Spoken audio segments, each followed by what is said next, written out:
base for 8, but the Illidari Inquisitor can just rush into something, smack into something else with your hero power as well from the Demon Hunter. Like, it's a very strong removal tool. Not sure if it deserves a spot in what is a very tight list, especially when, as you said, he's been cutting so much card draw, but at the very least, I'm very, very excited to see how it performs and get a good look at it in action against the Mage. A Surrender, taking a calming breath. This is really the start, I think, to his on-stream games, at least, for Grandmasters this year. What his series against Give Please last week, sorry. It feels like it already. Just didn't even really count. He just got steamrolled. Now 2-0 again. He's showing still a very, very good win rate in this season of Grandmasters. Let's see what he's got in store.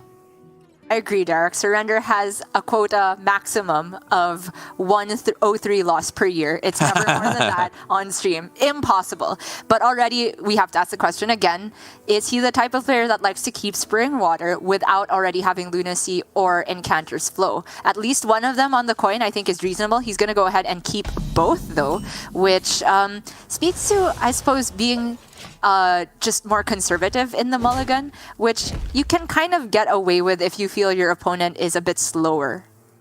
Yeah, and I think in all honesty, with the regards to our conversations about whether you mulligan refreshing spring water, I think I might have let quite a bit of personal bias creep in because like, my complaint wasn't that it's ever bad, it's just it's icky. It doesn't feel good in the way that drawing Incanter's Flow or Deck of Lunacy does, but it is one of the highest mulligan win rate cards. You are supposed to keep it the vast, vast majority of the time, so I do agree with what Surrender is doing here. Getting himself Rune Orb into, I would guess, a Pexis Blast to just get a dominant board presence turns 4 and 5 looks super strong. Yeah, I think he's just not playing Spring Water until he has 6 mana. This just looks really good, especially against Demon Hunter. I keep talking about how you want to build boards where they have enough health on them to survive Immolation or preferably even Immolation with spell damage on it. And 5-cost minions are the way to go for that. So it just looks good for Surrender. Sipping his tea, curving out. That is how I'm used to see Surrender playing. I do like his hesitation though, because Mask of Cthulhu, it's one of the few matchups where it's almost guaranteed to be a 7-mana Pyroblast, which is obviously super important in the matchup when he has Fireball, a Pexis Blast, double Spring Water to find more burn. 7 mana, 10 damage was super tempting, but even though the Demon Hunter has strong removal in the mid-game, I think 2 5-drops on turns 4 and 5 is likely to actually just be a bit too much for the Demon Hunter to at least consistently clear. Yeah, and the way you time the 5-drops one after the other is just a nightmare for Demon Hunter, right? They have their removal shaped in such a way that they want a lot of small things all together at once. If it is one mid-sized thing and they consider, if I'm going to get rid of this, it takes a lot of my resources if they don't have like the perfect I-beam and spell damage. And given that thought process, they often just draw cards. And then another one comes on board and it's still of a shape where it's not easy to get rid of. And in the meantime, they've taken the hit from the first 5-drop and then maybe even 2 more hits from both. Really like that Surrender slowed down there as well, because I think AI was tempting, but just not necessary. With 2 refreshing Spring Waters in hand, use the Devolving Missiles when it allows you to actually just gain 5 damage, because otherwise, what, are you going to go coin a Pexis Blast to kill the Scorpion? That sucks. You want to send it face. So draw less cards and just get rid of the poisonous. Yep, seems good to me. Here is the first Spring Water coming online. Okay, there's a decision point now, but I'd be hard-pressed to not go for an Apexis here. Yeah. It's because with Incanter's Flow, you generally just want to make the rest of your cards smooth from the point that you start drawing those cheapened cards. But as it stands, his current hand looks like it has a decent curve to me of just Apexis into Apexis and then maybe Incanters into the refreshing Spring Water. Definitely what I'm looking at. The question is, you'd have to consider pointing the Apexis at Shima, even though it feels bad. The 2 damage on this gives TIZS a breakpoint of, say, 2 damage plus I-beam if you very likely summon a 5-drop with 5 or less health. Wow. Okay, I didn't expect this. Very interesting. Taking it super slow here. Indeed. Does get the card draw though, so we'll see if it pays off in the near future.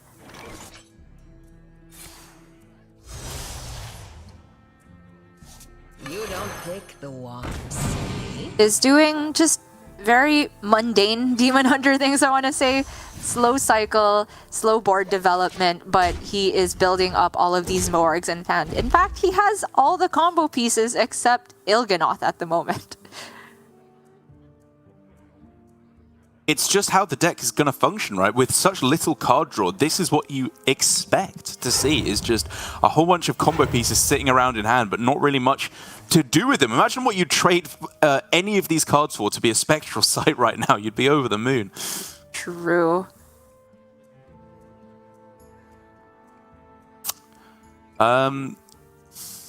These are pretty poor options, actually. Minimage is very underwhelming in the matchup just because of Immolation Aura and Fellscream Blast being able to take it out, but I don't know if I'd feel ready to play Solarian quite yet.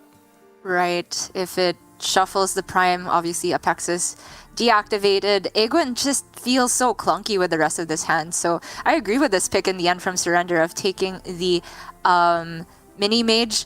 A lot of the time it's going to be a singular minion on board, and if they're spending 2 mana to get rid of 1 minion, it's not the end of the world. Okay, well, the way he set this up, it does allow him to go for Combustion to clear off 2 minions here and save all the rest of the burst to go face. It could just be Combustion into Mini-Mage in order to set up for drawing more cards, dealing more damage. And again, going into turn 6, it's kind of unlikely that they're going to spend mana to clear off 1 Mini-Mage. Yeah, he really wants to skull, and TIZS just rips it like a madman. Surrender hates to see it, and I don't blame him. Oh wow, Fell Screamer enters the hand as well. It really is just Il'gynoth now. Oh my god. But Surrender has the means to burst. The downside of TIZS having all the combo pieces is that the only healing is a combo piece at the moment. Sure, there's Eldraki, probably not relevant, just 6 over 2 turns if you include the hero power. And so Surrender, instead of Cram Session here, I'm really looking at Runed Orb plus Apexis Blast, cash in the spell damage for damage while you can. I mean, honestly, I'm kind of looking at just Mask of Cthulhu on this turn to deal 11 damage to the face. Like, it's getting really, really close now. The minion that you get on board is nice, obviously, but while there's nothing in play, I was looking at it. I was definitely looking at it. I mean, it's a fair argument, for sure. No!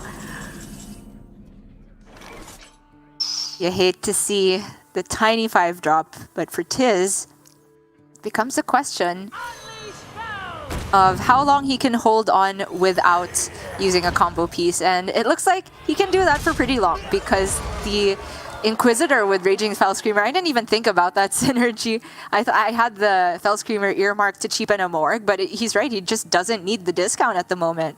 Such a sick combo. Using it basically as a coin to make it available to actually play the Illidari on this turn is so sick. True, and the draw of Fury as well really compounds TIZ's healing potential. Surrender is just dying. He could die to just Flurry and things like that. Never mind the ODK. No, he could. It's still a little ways off. Assuming he can clear both of these minions, which obviously he can, it's just how he wants to go about it.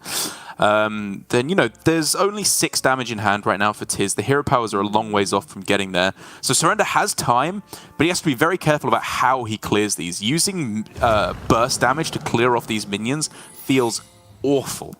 Agreed. So I really like starting with the Ring Toss, so he can now go for the double Brain Freeze on the 8/5, and then Rune Orb, and then, or even just ping and trade in this.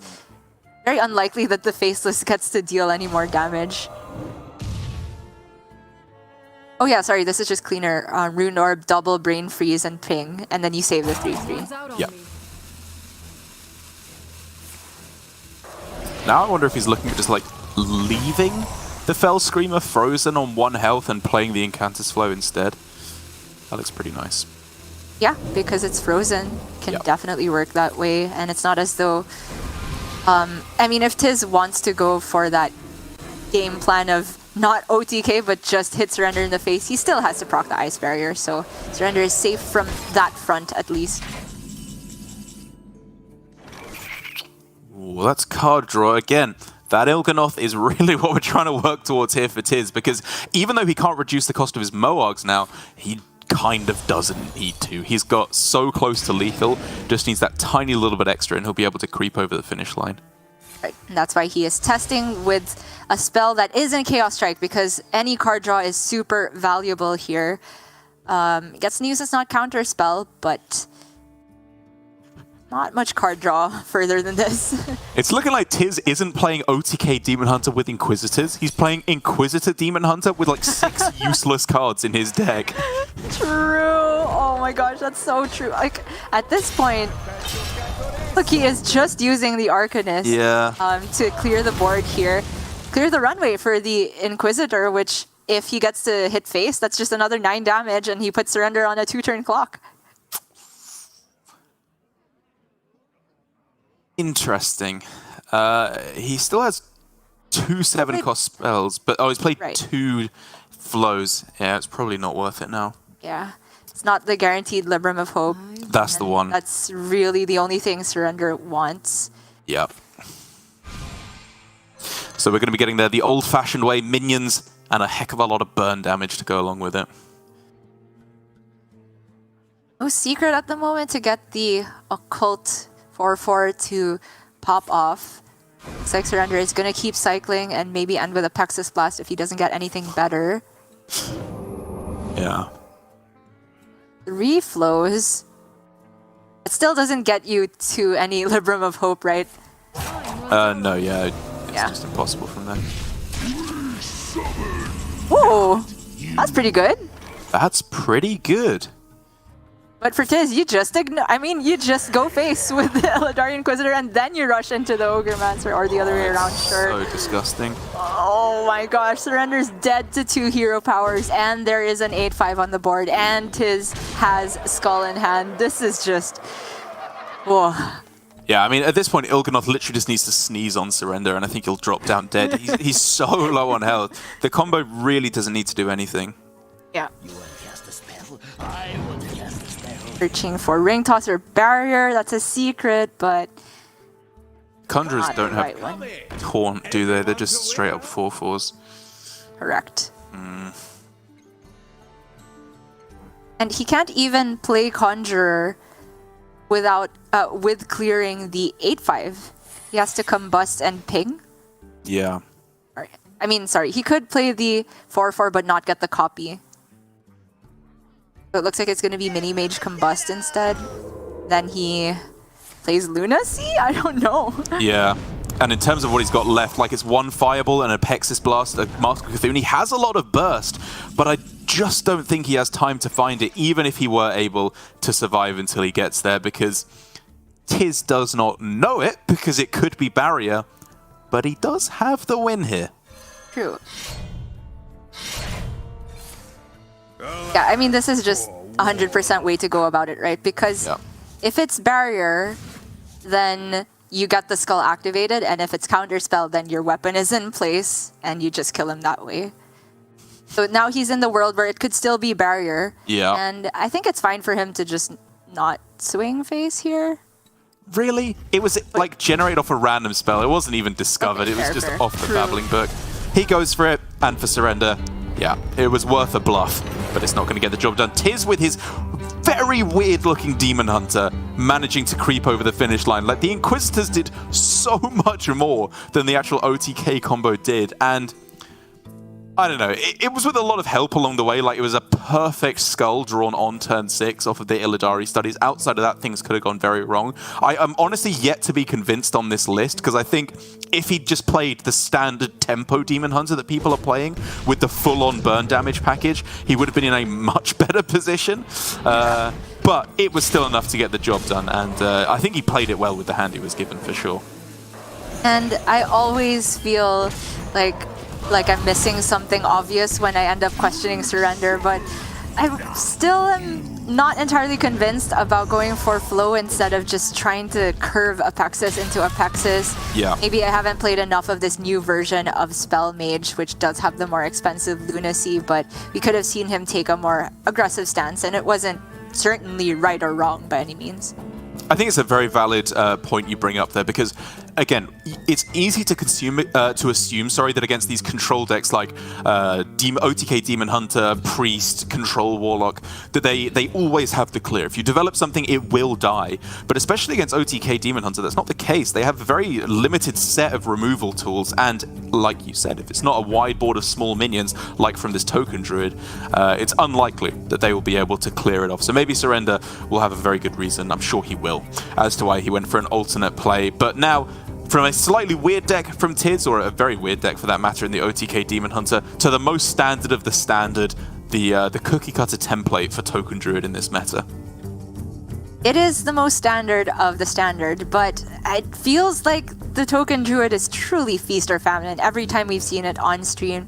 But the thing is, the last time we saw it, it did seem to have one of those feast hands, but still fell short. It feels like Token Druid, if they're faced off against any deck that has removal, even if it's just a sword swing into your one spell burst Gibberling, they need to then follow up with either buff so that their initial board doesn't get taken apart and it does very little damage if you're not actually buffing the Gibberlings over a few turns, or you need to hit even more card draw. So again, I guess I'm just joining the caster bandwagon of hating on Token Druid, but if anything, I believe TIZS can get this done. He's shown some very cool plays on this deck over the past 2 weekends.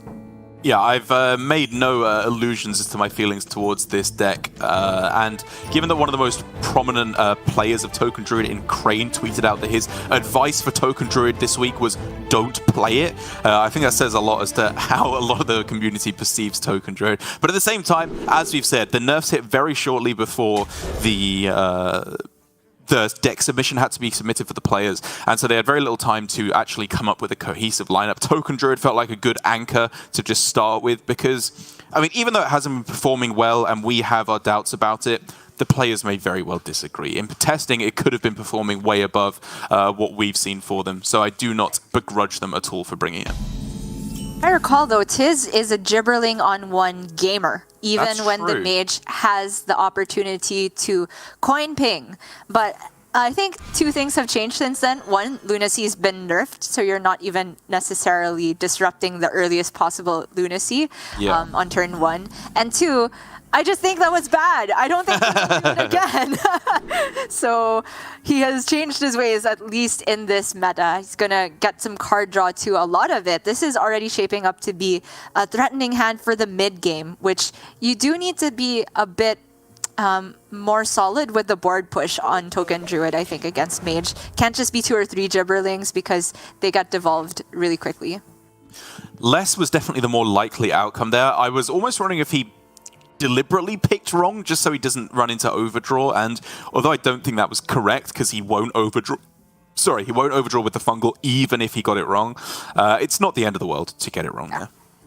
Oftentimes, Guess the Weight is a straight up 50-50. TJ very astutely pointed out the way the deck is built is that half of the cards, after you remove the 2-drop pool, half of the deck is 1 mana or less, and the other half is 3 mana or more. So if you run into a 2-cost card, it's very just basically a coin flip to predict. Yeah. And in this case, it did not work out.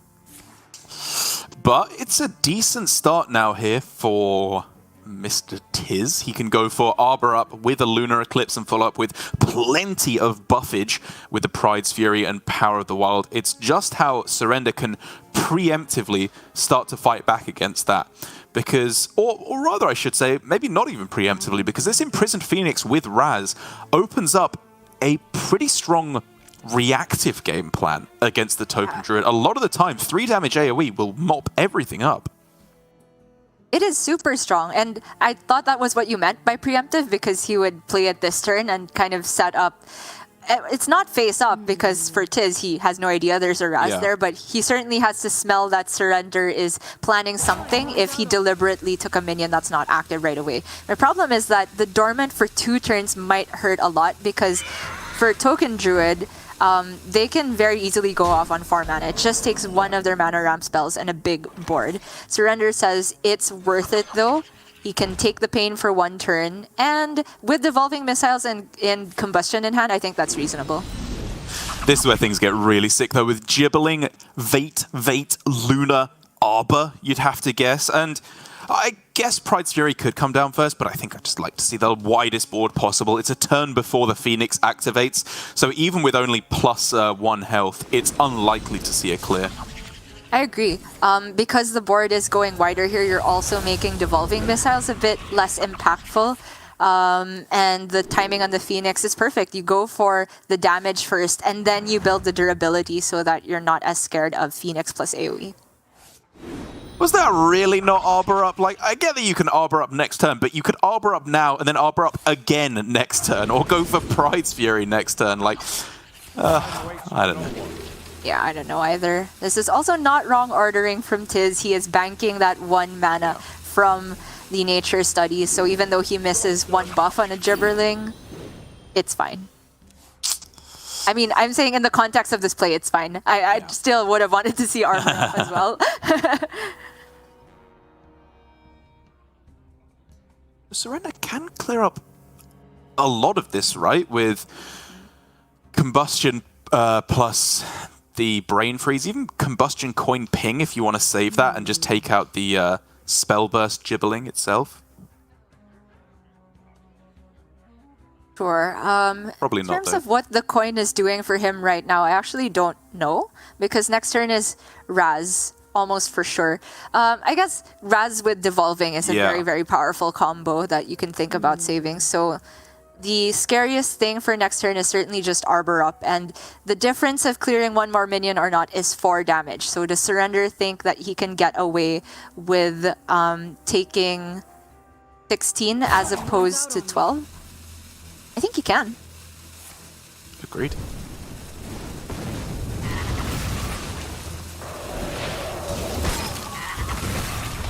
Yeah, taking out the Spell Burst, I think more than worth it. And now the question is, can TIZS smell what Surrender is cooking here? Because if you think the Raz is going to be coming down, obviously Arbor Up is just absolute disaster town.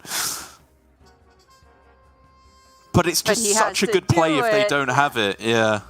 And he also drew the other Gibberling, so your hand is telling you one thing. That's how I read this. Yeah. Like, it would have to be a generated thing that deals with this, right? Just a single devolving missiles is not enough. And the Flame Stride is technically not, playable yet. He can't know about the Raz. It's just there. Do you remember when there was a bug at the start and Raz was like physically really big as a card when you played it? That Raz can only dream of being as big as this Raz is. This is the largest minion I have ever seen in my life. That was beyond disgusting. Yeah, and you can see it from TIZZ's reaction as well. Even though I'm a Surrender fan, you gotta feel for TIZZ there. That's just impossible to come back with. I'm just gonna say it right here because this is a persistent threat. Raz is going off at the end of every turn. TIZZ used 1 Lunar Eclipse, so he just can't clear it. Any board is just automatically blown up. He's already dead. Just stop, Surrender. By stop, I mean kill him sooner, please, end the suffering. Yeah, let's put him out of his misery here. Pex's Blast. Let's get an another spell. Yep, he's doing it. He's ending it sooner. Surrender delivers. Yeah, there we go. TIZZ throws it down. Surrender. I mean, it's payback for last week, I guess, at least against the universe, because he got high rolled last week, and then that should not happen. That is not legal, what he just did against the Token Druid. And to be fair to TIZZ, I think he sequenced everything pretty well for the most part. I would have liked to have seen... Oh, actually, I mean, I guess it is worth bringing up now, right? That if he had gone for Arbor Up into a board that is more... I guess it wasn't necessarily more survivable in terms of the tokens, because all the Gibberlings would still have had 2 health. But he would have been able to stick the Arbor Up tokens themselves and then maybe gone for a second Arbor Up that wouldn't have then died. It's very close.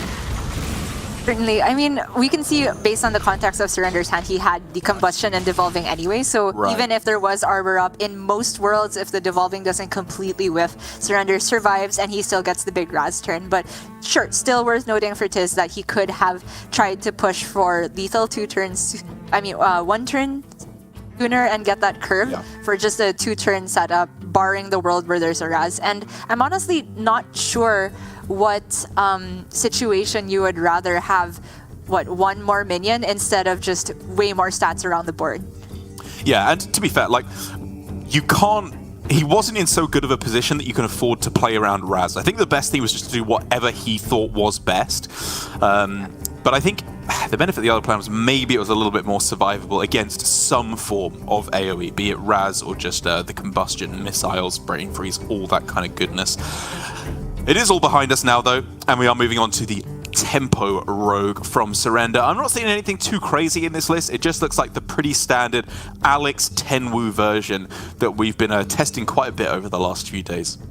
Indeed, and I do like the presence of Cult Neophyte and the one Ogremancer here. At least for the Priest matchup, those cards feel necessary to just have some sort of punch in the deck. It also just Cult Neophyte is just a pretty good card in Hearthstone right now. A lot of decks are reliant on playing several spells in a turn: Priest, OTK Demon Hunter, and even to an extent the Aggro Paladins, and certainly Druid. So I do like the build from Surrender. Certainly, Druid. As we may well get to see, as this next match is going to be the Tempo Rogue from Surrender up against, once again, the Druid from TIZS. A matchup that, again, it feels like at a first glance the Druid should be a runaway favorite. Rogue just does not have AoE. It has even less than it was working with in the core set, with now like Fan of Knives and that kind of stuff gone out the window. But it just still manages to get there. They can get, I think, just enough stuff on the board in the early game with, as you said, Neophytes, Octobots, Mankrik, even Kazakus, if that can come down nice and early as well. And then when you're factoring in Wicked Stabs, plus the ever-present Prize Plunderer to sweep up these big boards, it feels like a very winnable matchup for the Rogue. Completely agreed, especially when you start with the early Octobot. Druid just does not have a good way of defeating that without activating the Frenzy. You can make the argument that it's also tough for the Rogue to activate the Frenzy now that they don't have Penflinger, but we can see from Surrender just keeping that with Og Merchant. I'm not sure it's good enough. You do kind of lack card draw and value generation with that type of start. So to kick things off here for Surrender, are we keeping anything other than Octobot? I think that's just like the good card in this hand, whereas everything else is just kind of clunky. Right. I mean, the only question I was raising is whether you keep the Og Merchant in order to activate it, but I completely agree with Surrender here. Just, you need more card draw than that. Even if you do get the full cheapening on that hand, it's just not that much stuff. Well, TIZS has got himself, again, a Gibbling hand. I again agree it was not a turn one Gibbling play here with Coin Dagger, very possibly just blowing him out of the water. It's a slow build-up, but absolutely against Rogue, it's the kind of matchup where you can just take it slow and then at the end be able to, like, turn 4, turn 5, blow up on the board, and there's very little that they can do if you have explosive enough of a turn. Pointing out the Octobot is Surrender here. I was certainly thinking about actually Coin Swindle, because if you go about it this way, you might have a hard time activating the combo on this, but it looks like Surrender is gonna go perhaps Dagger into Og Merchant Swindle, because the Octobot, it just never gets cleared without activating the Frenzy. TIZS' deck does not run 4 damage from hand. So by starting with the Octobot, Surrender, I think, just ekes out a little bit more damage and also checks the Gibberling Nuts hand a bit.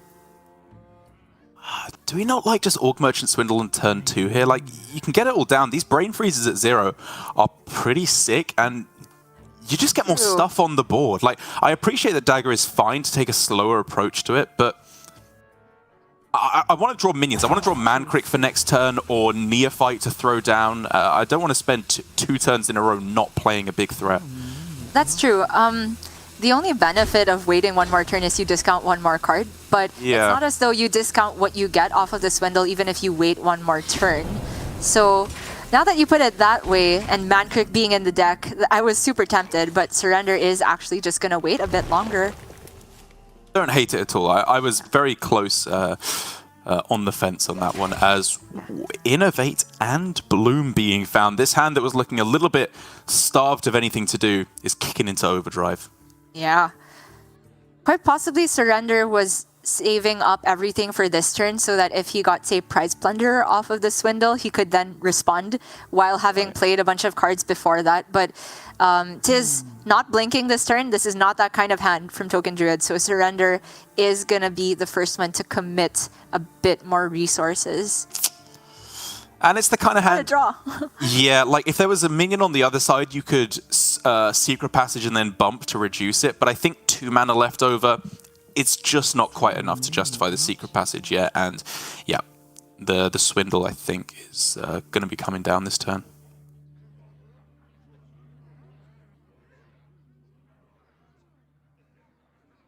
I'm racking my brain for if there's any reason for trying to activate the combo with Brain Freeze. I hate it so much. I am going to veto myself on that one and just say, you Og Merchant Swindle, call it a day. The Brain Freeze is good for removal on the other side. Sometimes you float 1 mana. It's all right. And this is just the reason why I was thinking of doing this last turn, because you probably just end up doing it this turn anyway, unless you get a very specific couple of draws. Oh, but his yeah, hand. all of that is ancient history now. Power of the Wild able to buff up a full board. While Mage does have answers to a lot of this, I think Rogue is very much going to struggle, especially with Luna, if you wanted to completely clear this board. I think he doesn't need all of it. After you get the full Gibberlings, I think it's fine to stop. So like Solar Pride's Fury, yes, that's good enough. Oh, you still have removal next turn. This 1/3 Octobot is doing a whole load of nothing against the double Pride's Fury board. Okay. One more, why not? It gives him a full board of buffed minions, which... Sure, yeah. Yeah, you have +2/+6 on a minion instead of a 1/1 at the end. That feels worth it. And Surrender, I think, doesn't quite understand what's going on here based on his reaction, which is fair enough. It is perplexing to say the least. Where's my flick? Is what he's asking himself. Oh, can you imagine? I miss flick. Yeah. And yeah, now that you put it that way, Power Infusion on 1 more minion at the cost of 1 Lunar Eclipse in hand. What was I saying? It was definitely all in there. And now you lose this game of Hearthstone, I think, is the best method I can come up with for Surrender. What else can we say? It's Token Druid, it's Feast or Famine, and this was the banquet. He's looking for Plunderer and Step, and... okay, he did hit Prize Plunderer and exactly Shadow Step here, which is better than I was expecting. Okay, that's actually 2 minions cleared along with the counter charge. And drawing. So it's not cards. lethal. That's pretty sick.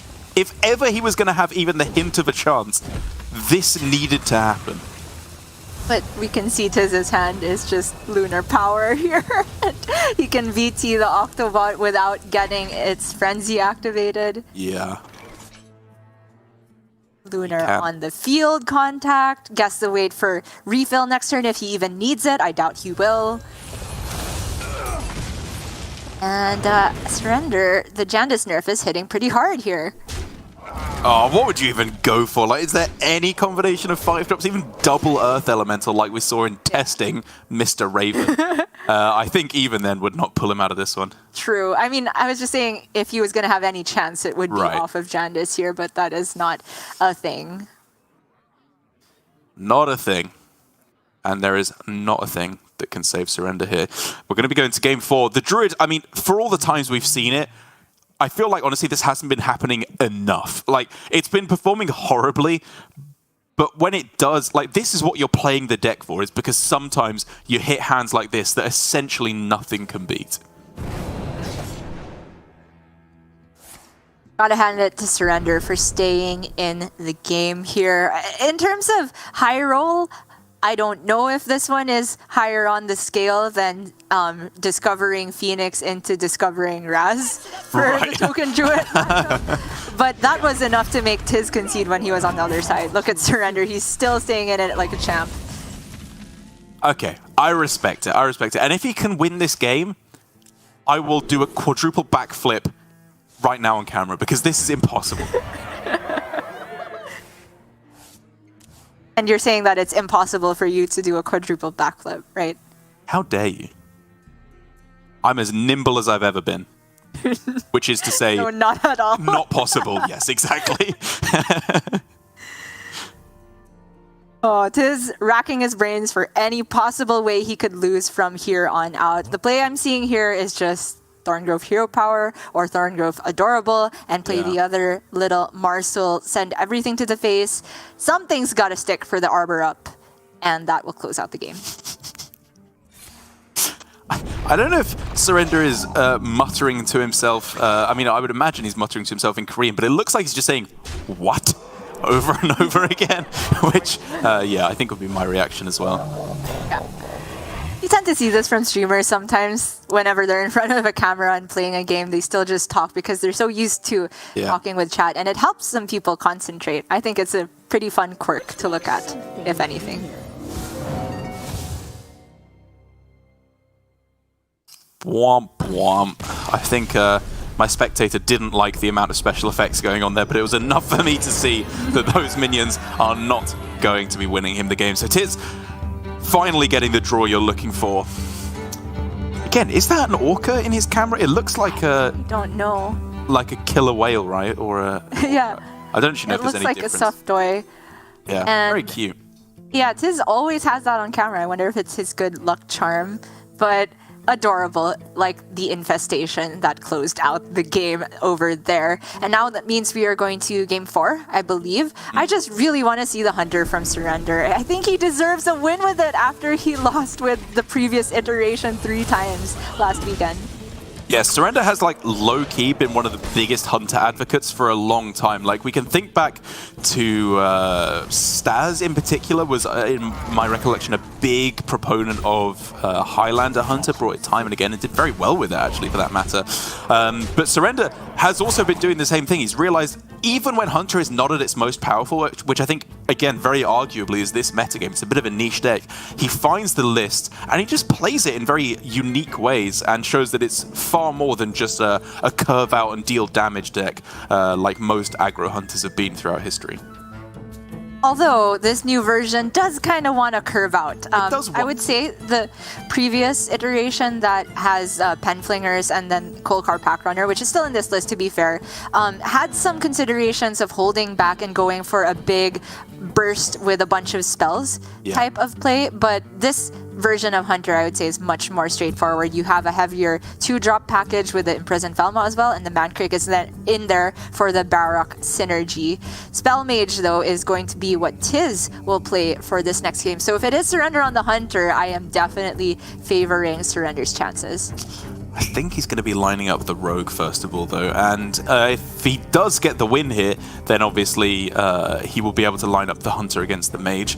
But if not, it's just the end of the series. So I hope he's able to get the win so that we can at least go all the distance, even if TIZS does end up clutching it at the end. But in terms of the Spell Mage versus Rogue, I did feel before the nerf that it was probably ever so slightly Mage favored because Deck of Lunacy was very difficult for Rogue to deal with. If they got any kind of wide board, you couldn't really wrestle it back. As we saw, you know, the Prize Plunderers can do a good attempt, but it's unlikely to happen that often. If they don't, though, I think it becomes a very, very close matchup, or if it comes down on turn 4, as it will have to now, because with neither deck having any healing, but both having lots of burst, it becomes this super aggressive matchup where both sides feel like they're on the right on the precipice of death for the entire matchup.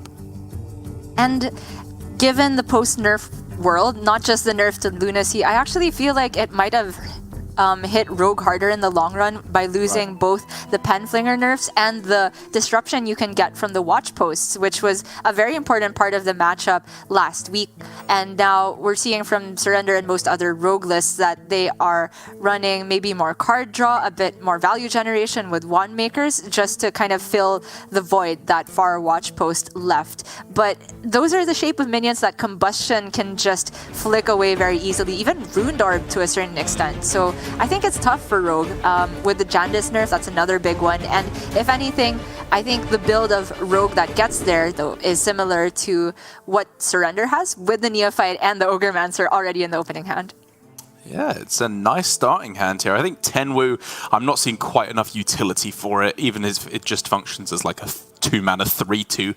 I'd rather just go Octobot, Neophyte, coin out the Ogremancer on turn 3 if you can, if the Octobot gets activated, or on turn 4 if you can't. That sounds great. Early Ogremancer, that is the way to beat Mage. TIZS, keep Studies and Refreshing Spring Water here on the play. It again feels like, yes, these are good cards in a vacuum, but I always feel that, like you put it, it's icky to not go for the absolute best possible draw. Yeah, I think Primordial Studies feels a little pessimistic in the matchup. Like, I haven't played that much with the new version, and obviously with the old version, it was a lot easier of a mulligan. You just full in went for the deck of Lunacy. But now, I guess maybe getting some kind of a board presence, even if it isn't the Font of Power, is still worth looking for. Oh, Surrender tosses the Ogremancer, so that to me is also a little bit pessimistic and maybe speaks to the chances he think the Octobot can actually go off, because to be fair, if he doesn't hit the Guardian, Mage doesn't have to interact with the Octobot for a very long time, and if they hit Devolving Missiles, then you're kind of sad about how it worked out.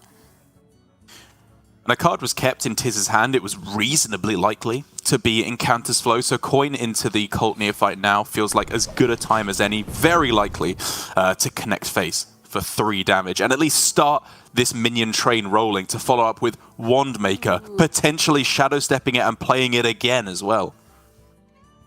I think that's what the hand does for Surrender. Aside from the Wand Maker, Shadow Step is not doing much, and Wand Maker, I don't think the average quality of 1-cost spells for Rogue is that high.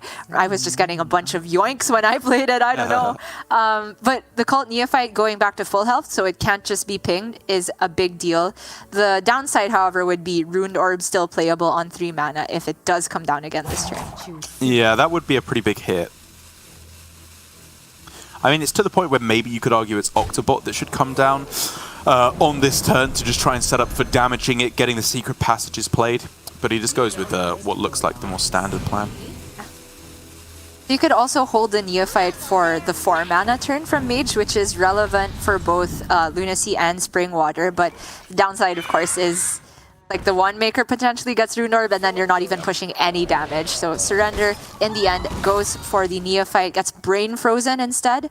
And we see Surrender with a tough Swindle to activate.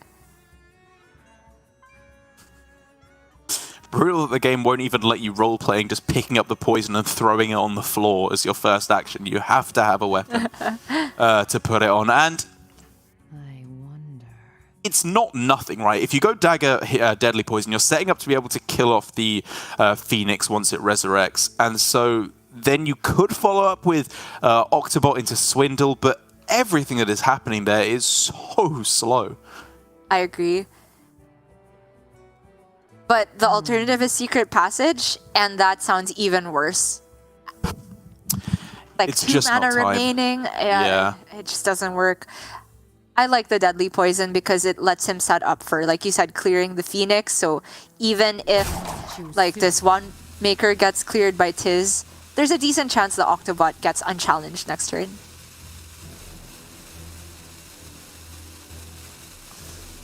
Just Octobot on this turn instead. You can then do 0-mana passage. Like, again, everything does not sound very good. So he's just going with straight up Dagger instead, saving an activator for the Swindle. Sure. I mean, if you're not using Deadly Poison that turn, it means that he does not want to use Octobot as an activator for the Swindle. Already makes me think that he's saving the discount on that for the heavy hitter plays, Alex Straza being the big one. One flow, active for TIZS, and he has Apexis starting next turn, Corrupted Ring Toss. Surrender has a tall hill to climb, more like a mountain actually. Good draw, though. We can now start to see some actual threats put on the board. Draw back up with Swindle. Octobot is honestly looking pretty good now, I think, if you wanted to go for that just to get it on the board, although it was fairly likely to die with the Phoenix spell power factored in. And if you're TIZS,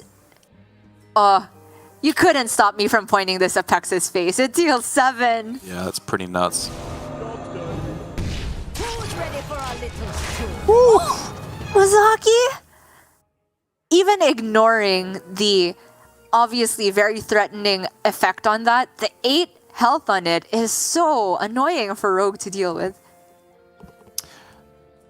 The answers are there. Like with double Brain Freeze now, you can clear this all up.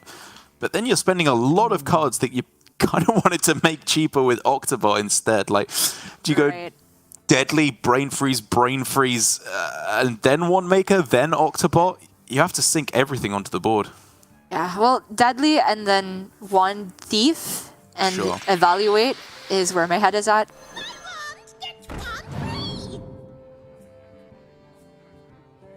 Potion's too expensive here. That would have been kind of sick, huh? I mean, maybe you just take it anyway. The others aren't doing anything. Did the Shooting Star give any breakpoints? Nah. I mean, he still has to sink 3 things into this Mozaki. Yeah, this is the way I was starting the turn. I was wondering if Surrender might have a trick up his sleeve to make it a bit more amenable. But he's at least getting chip damage face. If he can survive until turn 10 where he gets his double... Wow. Where he gets his double Wicked Stabs online, then maybe he can get there. But he is going to be dead long before that happens, as it's currently looking. I think I'm going to use the Telestrator again, Dark. I'm not. You know what's going on here. Mask of Cthulhu, Fireball. That is technically lethal. Surrender does not get any substantial minions off of this secret passage. Yikes. Oh, like you needed Mancrick there really to have any chance. Yeah. You just play a Plunderer. Yep. And Lucky. then stab face. The other Plunderer just kills the first one. Oh, okay. I thought he was going to stab face there, but... I mean, you keep that one because it was from the Swindle, so I can understand holding on to it. I mean, I'm at a position where I feel like he needs that mana spent. Because he's got a race from this point. I don't really know what the race looks like, but certainly the other stab and secret passage again is something to think about next turn. Maybe. I I mean, he's got 2 turns to play it for Alex Straza. I think it's reasonable to hold on to it. Not that it is going to matter either way, because TIZS has just dealt too much damage. He was absolutely bang on the money, sending the Apexis Blast face on turn 5, and from there, Mask of Cthulhu, Fireball. He spent 4 turns just burning. Yeah. So he can play 3 Cult Neophytes this turn. It's not enough, though. The 1, Fireball 2, is 3. still 7 mana. Oh, that's so disgusting. He can't proc the Octobot. I was looking for some way to play more than Play 4 5? Neophytes. It doesn't work, though. Nothing works. I'm sorry. Maybe if you Shadow Step it and play it really fast, the potion will think there's 2 on board, and then you can... Ugh. What's in the deck? Is there anything off of Secret Passage? Can he get 1 Thief into Counterspell? I mean, obviously, TIZS still has the check for that. Yeah. There's just nothing. Man, 2 weeks in a row, it's the same bad beat for Surrender. He 2-0s his group, looking on fire in his off-stream matches. We would have to assume we don't get to see them. But then as soon as he makes it through to the quarterfinal, everything just crumbles. This matchup, not getting the job done. And TIZS, thankfully, giving us a good look at Orky the Orca, as I have dubbed him. And closing out the series. Cutest orc in Hearthstone. Country Mile. How dare you talk about my man Crick like that, Gia? But well done, TIZS, going through to the semi-finals and taking down, again, one of the absolute all-stars, the Hall of Famers of APAC with Surrender. Not that he's being retired to the Hall of Fame. That's a very confused metaphor in Hearthstone specifically. But he will be back next week, obviously, to try and do that little bit better. He just has to walk away with what would be now, 2 points he would get for this week for coming to the quarterfinals. It's not bad, but only having 4 points after 2 weeks. Surrender is the caliber of player who should be setting his sights much higher than that. But at the moment, it's looking like a very strong start to the season for TIZS. He's got 2 semi-finals now, and very possibly can start